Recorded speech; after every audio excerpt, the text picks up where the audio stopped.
Army थी जो ये कह रही थी कि आप तो काल्पनिक विषयों में डर रहे हैं कि कल ऐसा हो जाएगा। हर साल हमारे तो लगभग 72 बच्चे जो हैं उनकी जान जा रही है, सुसाइड करके सरकारी हत्या हो रही है। हम कब तक अपने बच्चों को मरने देंगे? एक अकेली पार्टी आजाद समाज पार्टी, एक अकेला संगठन भीम आर्मी और एक आपका मात्र नेता चंद्रशेखर आजाद पार्लियामेंट हो या सड़क हो या फिर मीडिया के सामने सीना ठोककर फरासानियों कह रहा था कि हम अपने बच्चों की हत्याएं नहीं होने देंगे, हम यूजीसी को लागू करा कर रहेंगे।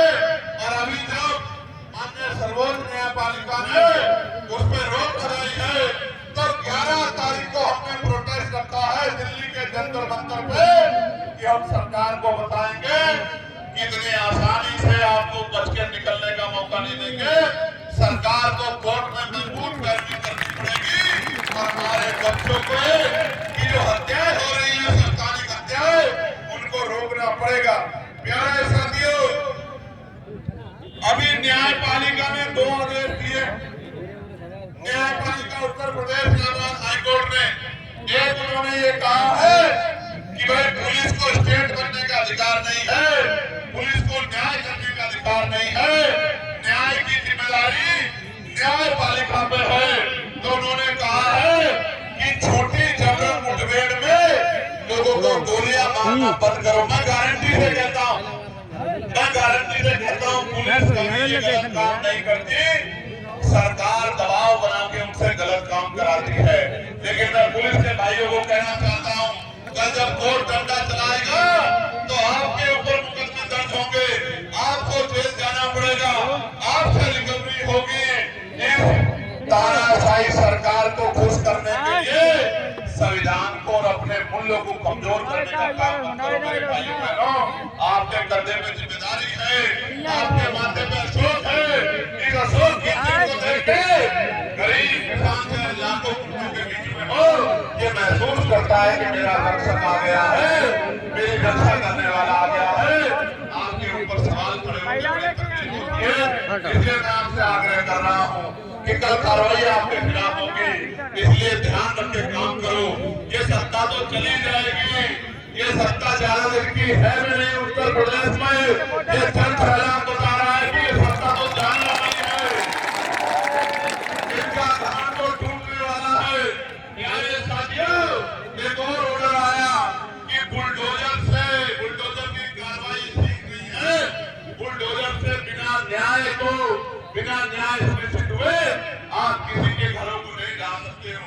दोनों ऑर्डर का हम लोग सम्मान करते हैं, दोनों ऑर्डर का हम लोग सम्मान करते हैं। और सुप्रीम कोर्ट ने जो यूजीसी पे रोक लगाई, हमने तो न्यायपालिका का उसमें भी सम्मान किया, लेकिन जब हमें अपने बच्चों की जीवन रक्षा के बारे में चुनना होगा तो हम वो लोग नहीं है जो हाथ पे हाथ धर के बैठ जाएंगे। हमारा संविधान हमें आंदोलन का अधिकार देता है, हम आंदोलन करके अपने बच्चों की संस्थानिक हत्या रोकने का काम करेंगे। प्यारे साथियों, ये कन्नौज है, कन्नौज में इंद्र के व्यवसायी सरकारी डंडे के आगे परेशान नजर आते हैं। मेरी एक बहन ने मुझे इत्र दिया था, अभी मुझसे कहा कि भैया यहाँ का इत्र है। मैं इत्र व्यापारियों को भी कहना चाहता हूँ, सरकारी उपेक्षा का शिकार हो आप लोग। अभी बजट आया है, ऊंट के मुंह में जीरा, इतने बड़े बहुजन समाज को 10% पैसा भी सरकार ने नहीं दिया, जबकि बजट में संख्या के आधार पर आपकी हिस्सेदारी बैठती है।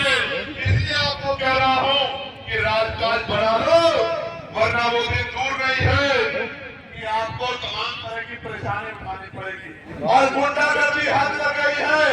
मध्य प्रदेश के शिवपुर में कुछ लोग यूजीसी का आंदोलन कर रहे थे, इसको रोकने के लिए वो लोग कुशवाहा समाज को, उनकी दुकानों को जबरन बंद करवाते, मारपीट करते हैं। आप आंदोलन की आड़ में अराजकता नहीं कर सकते हैं, अराजकता करोगे तो पुलिस आप पे कार्रवाई करेगी। ये बात मैं उनको जो अराजकता करना चाहते हैं उनको बताना चाहता हूँ। आज कानून व्यवस्था का उत्तर प्रदेश में ये हाल है कि सुरेंद्र वाल्मीकि नाम के पार्षद को किस तरह से 150 मीटर लखनऊ में पीट के खींचा जाता है, उसको डंडों से मारा जाता है और कोई पूछने वाला नहीं है। और तो कोई क्या पूछेगा, वो जिस पार्टी में उन नेताओं ने नहीं पूछा, और तो कोई क्या पूछेगा जिस पार्टी में वो है, जिस प्रदेश की राजधानी में वो हमारा था, उन्हीं पार्टी के नेताओं ने खुद भी जब अपना नेता ही हाथ छोड़ दे फिर तो जुर्म होना है ही राजनीति। और एक तरफ भीम आर्मी के जिलाध्यक्ष करण काजी और उनके साथियों को झूठे मुकदमे दर्ज कराने का काम सरकार के दबाव में किया गया। मेरी बात को याद रखना, आपका नेता आपका हाथ छोड़ के भागने वाला नहीं है, आपका संगठन आपका हाथ छोड़ के भागने वाला नहीं है। अगर जुर्म किया जाएगा तो जुर्म का मुकाबला होगा। हरदोई में ऐसा आंदोलन होगा कि हरदोई का चक्का जाम हो जाएगा। मेरी बात को आप याद रखना, ये मेरा ऐलान है। मैंने वहां के अधिकारियों से बात की थी और उन्होंने मुझे विश्वास दिलाया है कि आप ये सुनिश्चित करेंगे कि भाई किसी के साथ अन्याय ना हो। और मैं आपको गारंटी देकर बताता हूं, मैं वकील हूं, अगले एक हफ्ते के अंदर झूठी FIR करने वाले पुलिस के भाइयों पे, क्योंकि उन्होंने दबाव में संविधान का उल्लंघन किया, अपने पर का दुरुपयोग किया, उनके खिलाफ भी FIR कोर्ट से हम लोग दर्ज कराएंगे। उसकी तैयारी भी हमने कल रात ही कर ली थी। एक हफ्ते में आप पढ़ लेना कि झूठे मुकदमा सरकार को खुश करने वाले लोगों पे कार्रवाई हुई, उनके ऊपर मुकदमा दर्ज हुआ, तो जेल में जाएंगे। मेरी बात को आप याद रखना। सम्मानित साथियों, एक इम्पोर्टेंट बात आपसे मुझे कहनी है, आज लोकतंत्र की हत्या कैसे की जा रही है। आप देखिए कैसे कि चुनाव से पहले कोई लाडली बहन योजना के नाम पे, कोई मां बहन योजना के नाम पे, किसी और योजना के नाम पे पैसे दे के लोगों की वोट को खरीदने का काम किया जाता है। और जिन महापुरुषों को वोट मानते हैं, उन महापुरुषों ने कहा है कि वोट का अधिकार बिकने के लिए नहीं मिला, वोट का अधिकार गुलामी से छूटने के लिए मिला है। और उन्होंने ये भी कहा कि वोट को बेचना नहीं है, वोट को जिम्मेदार आदमी को सौंपना है। वोट को बेचने का मतलब है बेटी को बेचना। इसलिए मैं आपको कहना चाहता हूं, मैं पैसा गरीबों को मिले इसके खिलाफ नहीं, बिल्कुल खिलाफ नहीं। मैं तो चाहता हूं गरीबों को पैसा मिले, मैं तो चाहता हूं महिलाओं को सशक्त किया जाए, लेकिन चुनाव से पहले ही क्यों पूरे 5 साल सरकार हर महीने गरीब परिवारों को हजारों या लाखों रुपए दे, पूंजीपतियों को जो पैसा लुटाया जाता है वो गरीब परिवारों को दे, मैं उसका समर्थन करूंगा। लेकिन चुनाव के समय 2-3 महीने पहले वोट को खरीदने के लिए, आपकी वोट को खरीदने के लिए पैसा दिया जाता है। आप समझो, आज आपकी वोट को खरीदेंगे 20-30 हजार रुपए में, अगले 5 साल आपके बच्चों को दुर्ग जाके कतार सहना पड़ेगा। इसलिए आपसे कह रहा हूं कि अगर ये इतने अंग्रेजी है तो 5 साल के योजना लागू करें और चुनाव के बाद योजनाओं को जारी रखें।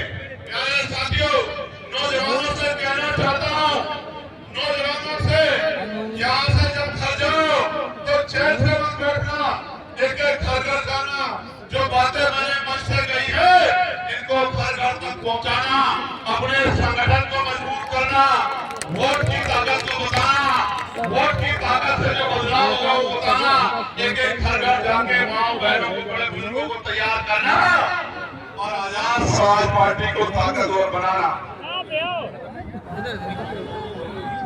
प्यारे साथियों, पार्लियामेंट में मैंने न्यूनतम वेतन जो है, जो मिलता है उसमें वृद्धि है, उसके लिए आवाज उठाई।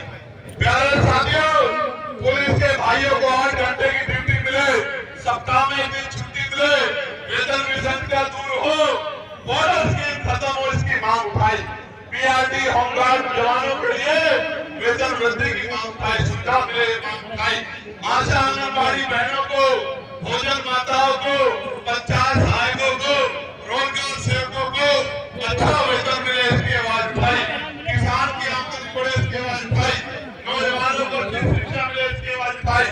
और अभी तो एक सांसद है आपका, जब आपके सांसदों की संख्या बढ़ जाएगी, मैं गारंटी से कहता हूं ये सारी मांगे लागू होगी, पुलिस के भाइयों को भी मदद होगी, पीआरडी के जवानों को भी मदद होगी, आसान वाली बहनों को भी मदद होगी, भोजन माताओं को, पंचायत सहायकों को, रोजगार सेवकों को भी मदद होगी।